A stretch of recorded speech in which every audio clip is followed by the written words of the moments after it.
Por que que eu, que sou um motoboy, tenho que defender quem quer dar o cu? Por que que eu, que sou um motoboy, que tem que fazer greve de motoboy, tem que defender quem quer dar o cu? Olha só a palavra que eu usei, dar o cu, que ofensivo, né? Assim que o trabalhador fala, tá? Por que que eu tenho que defender isso? Por que que a Erika Hilton não defende isso? Eu defendo o meu, a gente joga no mesmo campo, ela numa posição, eu numa outra posição. Não, todo mundo, o motoboy também, que ele é de esquerda, ele também tem que defender essas ideias aqui, e é todo mundo no mesmo balaio, é um pacote, ser de esquerda é isso aqui, tudo certinho isso aqui. Por que que eu não posso fazer um trabalho, o Rubão faz outro trabalho, o Jones faz outro trabalho, eu faço outro trabalho, nós joga tudo no mesmo campo pra vencer. Não, todo mundo tem que acreditar na mesma ideia, todo mundo tem que defender do mesmo jeito, todo mundo tem que se comunicar com todo, tipo assim, todo mundo tem que se comunicar com aquela bolhazinha ali. Por quê?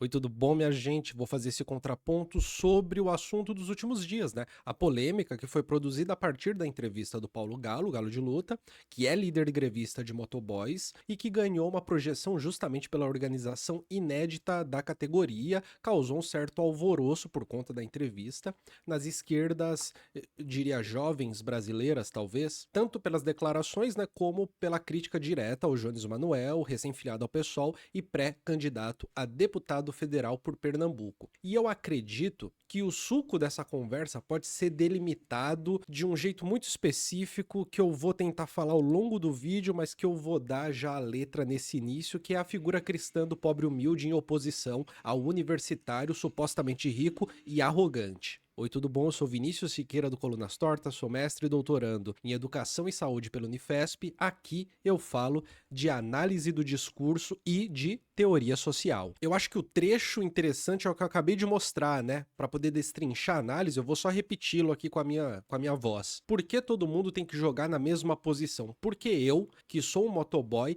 tenho que fazer greve de motoboy, tenho que defender quem quer dar o cu. Olha só a palavra que eu usei, dar o cu. Que ofensivo, né? Assim que os trabalhadores falam. Por que a Erika Hilton não defende isso? Eu defendo o meu, a gente joga no mesmo campo, ela numa posição e eu em outra posição.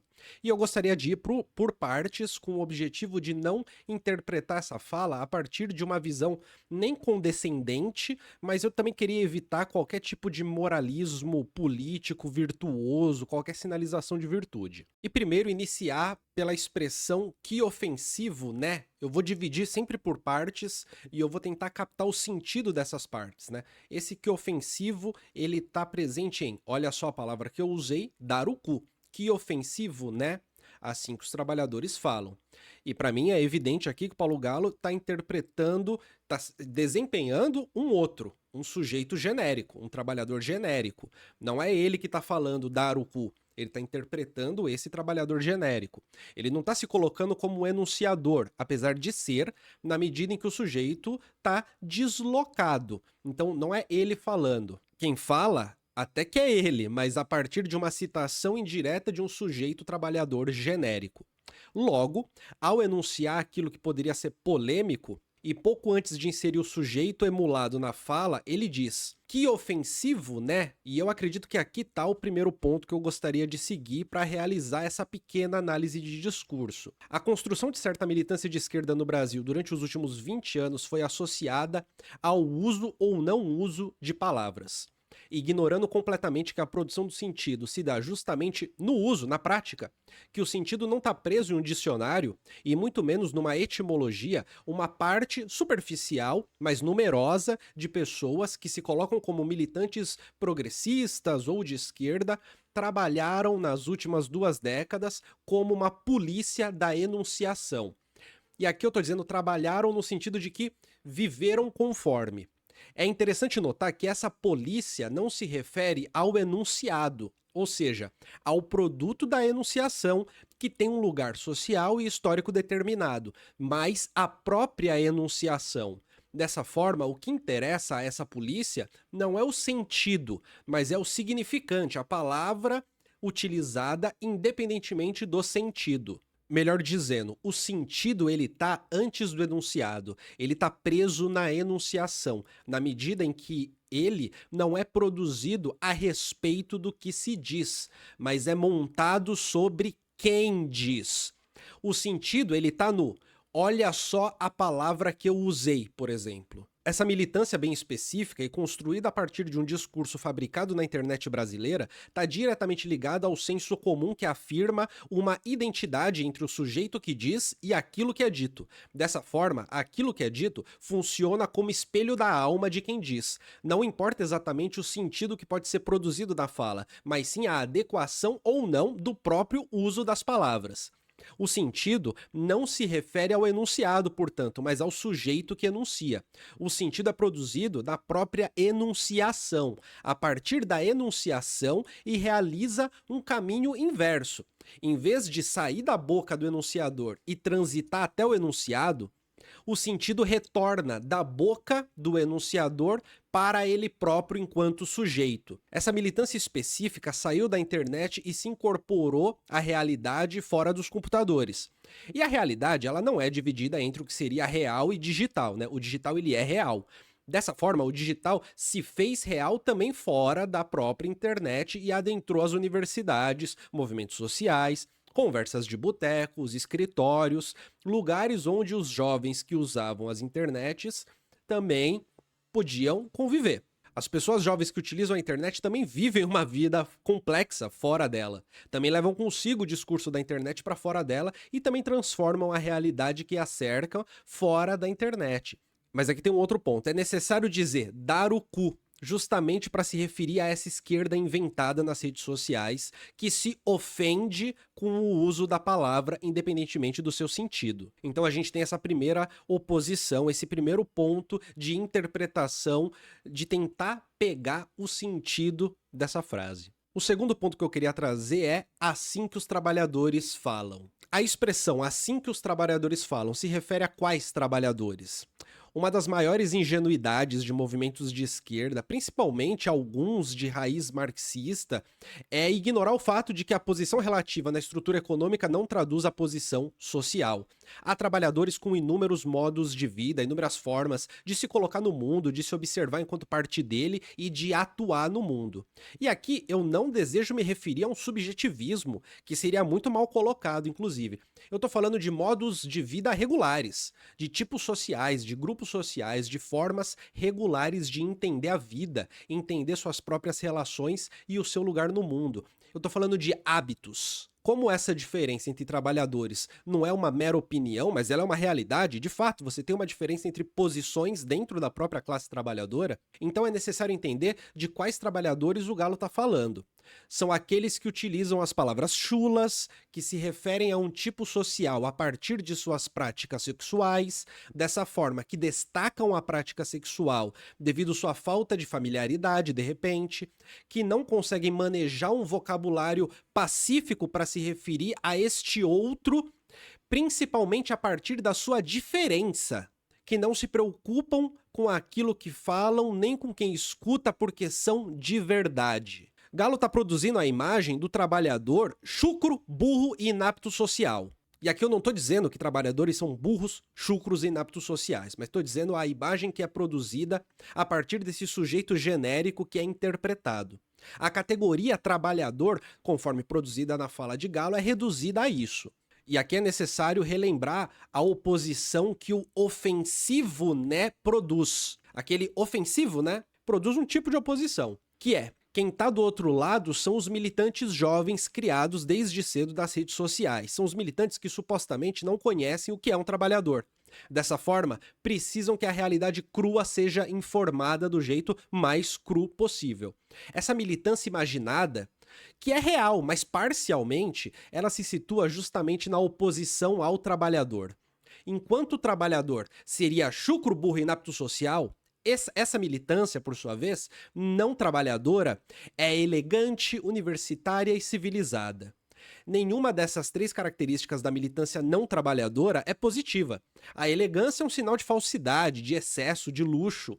Universitário é um sinal de arrogância. Civilizado também é um sinal de excesso, um desapego com a realidade, porque a realidade é dura.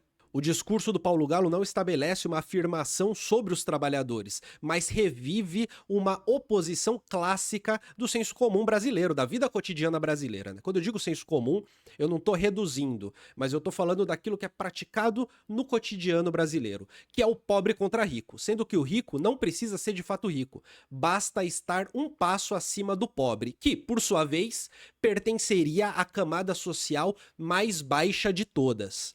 Mas justamente por ser pobre, tá aí o seu trunfo. Na camada mais baixa de todas, a chucreza é virtude, é sinal de uma vida sofrida, de uma vida cristã, de uma legitimidade ética e de um direito adquirido pelo sangue e suor. É a figura do humilde. O humilde pobre é humilde por essência, mesmo que o seu exercício da vida cotidiana não seja de humildade. Mesmo que o seu caráter manifeste completa falta de humildade, por exemplo, para reconhecer a necessidade de não ser homofóbico. A humildade seria, assim, uma essência do pobre, mas não de qualquer pobre. Seria a essência deste pobre que não pode estar numa camada superior a nenhum outro pobre. Daí, inclusive, a necessidade eterna de se rebaixar para demonstrar humildade no cotidiano brasileiro. É necessário sempre ser o mais pobre, ou, ao menos, tentar alcançar o pior lugar possível. Sinalizar, pelo menos, a tentativa de ser humilde e demonstrar o reconhecimento da humildade como capital simbólico. Sendo assim, o sujeito emulado pelo Galo na sua fala é, ao mesmo tempo, o pior e o melhor. É legítimo em sua ignorância por ser destacado em sua humildade. O Galo não fala sobre os trabalhadores, mas sobre os humildes. Agora eu gostaria de falar sobre o trecho "Eu defendo o meu". É inegável que uma das ilusões, eu diria, mais infantis associada aos movimentos de esquerda geridos por militantes jovens é a da defesa explícita de tudo, todos, a qualquer instante, qualquer um, toda hora. Isso é uma ingenuidade que se tem sobre esses movimentos, né? Então vem a frase. Por que a Erika Hilton não defende isso? Eu defendo o meu. Novamente, o Paulo Galo se coloca ao lado dos trabalhadores. Como a gente viu, os trabalhadores que são os humildes, que são os chucros eticamente legitimados. Embora ele não perceba que entre os trabalhadores reais, na concretude da vida real, também existam homossexuais, por exemplo, né? Também existam não chucros também, por exemplo. Mas a palavra defendo me interessa muito dessa etapa do que eu tô falando aqui para vocês. O que significa defender nesse texto do Paulo Galo, né, nessa fala dele? Acredito que não é cobrado no cotidiano que o Paulo Galo dê ordem aos motoboys para fazer greve, tendo a luta LGBTQIA+, como motivo. Aqui, acredito que não seja cobrado isso.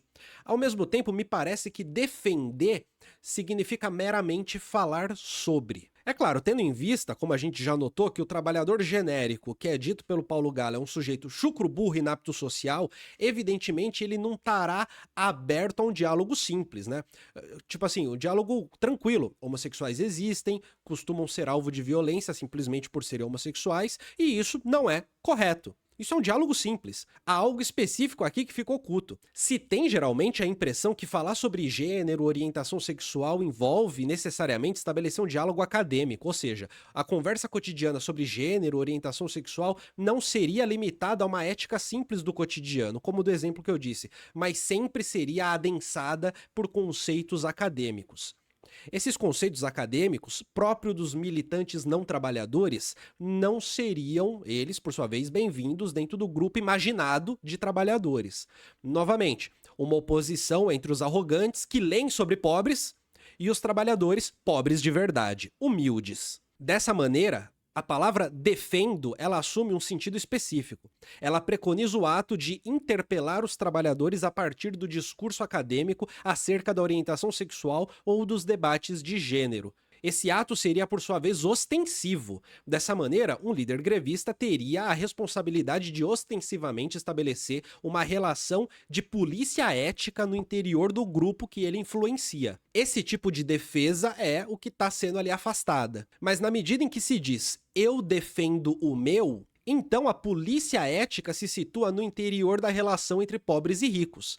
A liderança do Galo, portanto, a partir dessa fala, pode ser interpretada a partir do viés de classe, tudo bem, mas se propõe, se coloca na realidade como parte de uma leitura cultural brasileira situada nos conflitos sociais que estão para além de uma leitura clássica sobre classes sociais. Dessa maneira, para finalizar, apesar do uso frequente do vocabulário marxista, eu diria que a maneira como conduz, né, a sua participação política, o Galo não está situado exatamente num conflito que é meramente de classes, ou inteiramente de classes, entre oprimidos e opressores, mas no interior de uma oposição entre humildes e arrogantes, entre a camada mais baixa, que não há nada mais baixo abaixo dela, que no estereótipo é chucra, e todas as outras camadas. Todas as que falam corretamente, sabe, fizeram faculdade, trabalham no ar-condicionado e por isso não são sofredores de verdade. A gente sabe, na realidade concreta, o call center trabalha no ar-condicionado, né? Tem isso, enfim. Mas vocês entendem o que eu quero dizer aqui com essa construção de imaginário. Por não serem sofredores de verdade, não são trabalhadores de verdade. Ou melhor, não são os trabalhadores que importam. Melhor assim, né? Não importam por não serem, nessa fantasia cristã do sofrimento como virtude, os que mais sofrem. Sinalizam a falta de sofrimento justamente no uso intelectualizado da palavra, no suposto uso intelectualizado da palavra. O que demonstra, inclusive, a reprimenda contra o Jones Manuel ao se filiar ao PSOL. Ele teria se vendido justamente aos arrogantes. Jones não teria traído a classe trabalhadora, a revolução, mas sim a camada dos pobres de verdade, dos condenados da terra brasileira, dos sofridos, daqueles que expressam o sofrimento em sua suposta e imaginada chucrice, burrice e inaptidão social. E assim, gente, eu tentei fazer aqui uma pequena análise do discurso, né? É claro que é parcial, é claro que é um ponto entre vários pontos possíveis para se trazer, evidente. E é claro que eu estou sempre construindo essa imagem, construindo essa figura discursiva a partir da fala. Não estou dizendo que trabalhador é chucro, e enfim, não é sobre isso, muito pelo contrário, né? Muito pelo contrário. E se você achou interessante esse vídeo, essa análise, eu tenho um curso Como Entender a Análise do Discurso para Michel Foucault. Ele está no meu site, eu vou deixar o link no primeiro comentário e também na descrição do vídeo, onde eu falo sobre as noções fundamentais da análise do discurso Foucaultiana. Eu passo pela noção de sujeito do discurso que o sujeito fala, das formações discursivas, noção de enunciado, o que é o conceito de discurso, o que é uma regularidade discursiva, tudo tomando como base a obra do Michel Foucault. É um curso de 2 horas. Esse curso ele é gravado com acesso vitalício para quem adquiriu o curso. Você vai ter contato direto comigo, pode ficar à vontade para falar comigo por e-mail, pelo WhatsApp, não tem problema nenhum. Meu prazer é poder trocar uma ideia com vocês. Com emissão de certificado, e mais do que isso, você contribui para a permanência do Colunas Tortas, para a existência desse canal e do site do Colunas Tortas. Se você gostou do vídeo, deixa o seu like, compartilhe esse vídeo para os seus amigos, os seus grupos de Zap. Até a próxima!